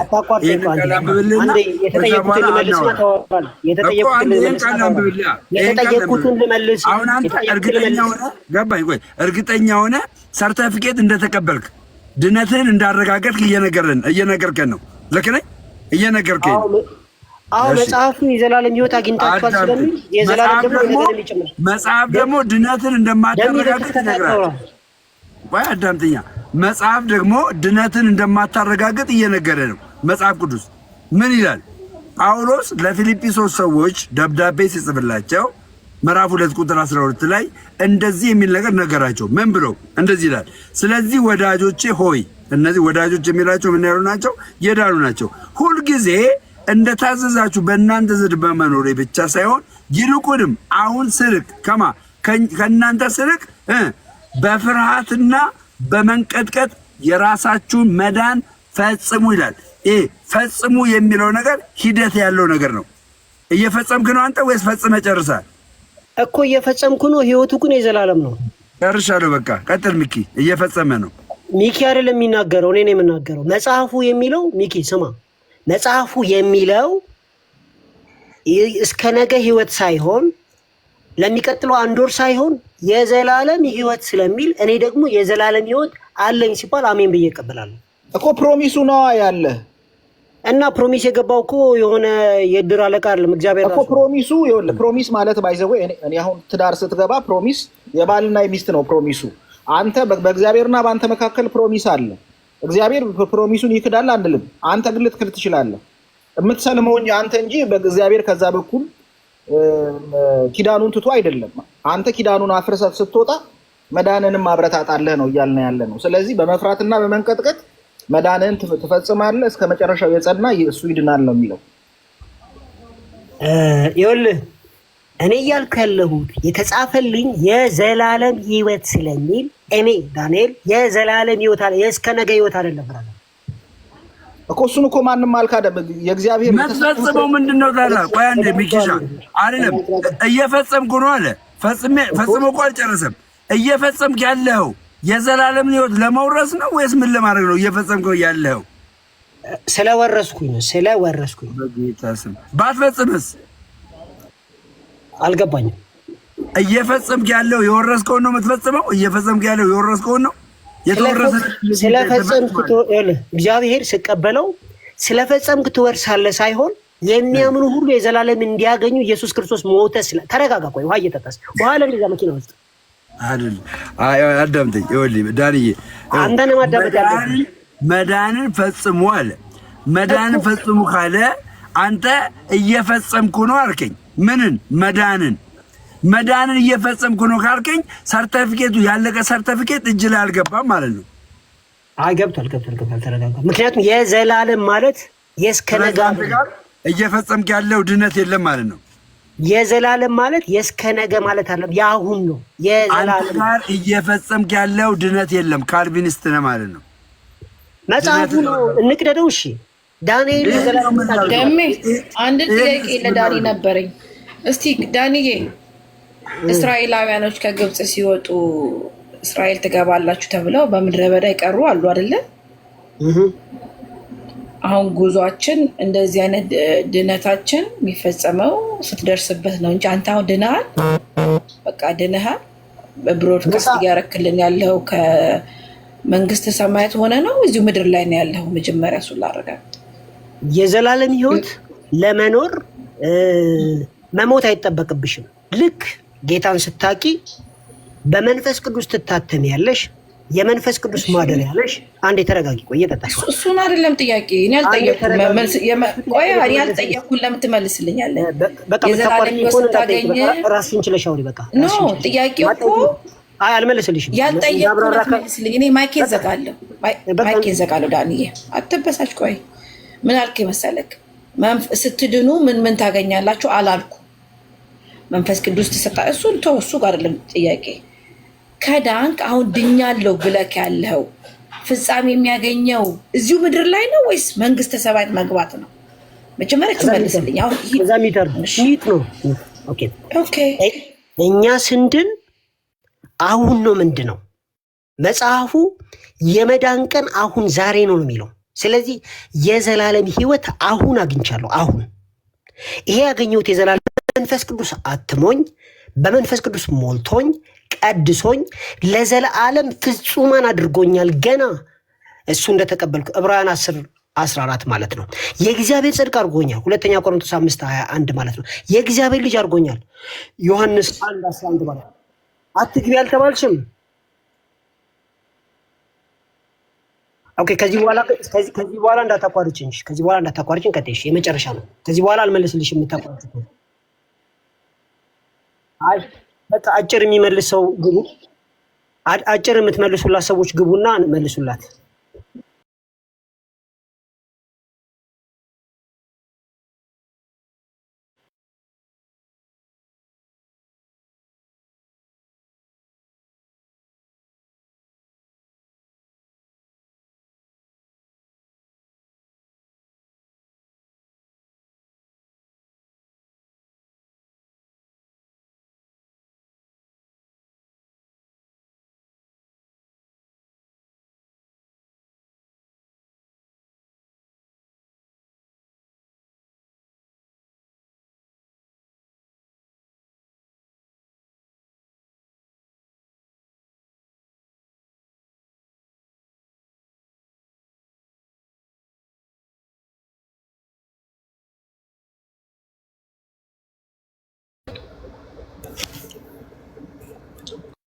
ሌላ ጥያቄ አለኝ። በቃ እግዚአብሔር ጎበዝ ገብቶሃል ማለት ነው። አዎ ደሜ ሌላ ሰው ማውራት እንደሱ አይነት ድነት እኮ ቢኖር ኖሮ እኔ አንደኛ ነበር የምገባው። ድኜ በቃ እንደፈለኩ ማድረግ ቢሆን ሄቨን ለምን ኦርቶዶክስ አትሆኝም? ከፍቅረ ጋር ቀስ ቀጥይ። ለምን እንደማትሆኝ አንደኛ ማንሆንበት እግዚአብሔር አንድ ብቻ ሆኖ ሳለ አንድ አካል ብቻ ኖሮት መጽሐፍ ቅዱስ እያስተማረን እግዚአብሔር አንድም ነው ሶስትም ነው፣ አካላቶቹ ሶስት ናቸው። ኢየሱስ ክርስቶስ ደግሞ እግዚአብሔር የላከው እግዚአብሔር ነው የሚባል ትምህርት ስላለ እኔ መቀበል ይከብደኛል። ጌታችን ኢየሱስ ክርስቶስ ከሱ ሌላ አምላክ የለም ብዬ ስለማምን ደምረ ፍቅረ ማርያም ጋር ነው ቀጥ የተባልኩት። ሰላማችሁ ይዛ ወጥቻለሁ። ተባረኩ። አመሰግናለሁ። ባይ ባይ። እና ኦርቶዶክስ አትሆን ዳኒ፣ ኦርቶዶክስ አትሆን ይደብራል። እንደዚህ ያስተምረን ስራሷ ጴንጤ መሆን አለበት። ኦርቶዶክስ እንደዚህ ያስተምረን። ኧረ ይደብራል። እንደዚህ ያስተምረን ዳኒ። እንደ መልስ ተመልሷል። ኦርቶዶክስ ራሷ ጴንጤ መሆን አለባት። ኖ እንደዚህ ተመልሶልህ ዳኒ። እንዴ አላስወራም አላችሁ ነው። ምን ከዚህ የበለጠ ስለ ጌትነት ተነገረ፣ ስለ መልአክ ተነገረ። ስለምን አትሆኑም ሲባል ገድል የሚከፍቱት ነገር ነው የሚገርመኝ። ቆይ ደምረው እንደው ለዳኒ ጭንቅላት። ቆይ ይቅርታና ዳኒ ቆይ እፈልጋለሁ። ፍቅርና ሄቨን ቀጥሉ። ሄቨን ለምን ኦርቶዶክስ እንደማትሆን ይገርም። እሺ ተናግሬያለሁ። እኔ ቀጥል። አሁን ማይኬል ልዝጋ። እህታችን ግን ቤተ እምነትሽን አላወቅኩትም፣ ይቅርታ። የሐዋርያት ቤተ እምነት ተከታዮች ሐዋርያት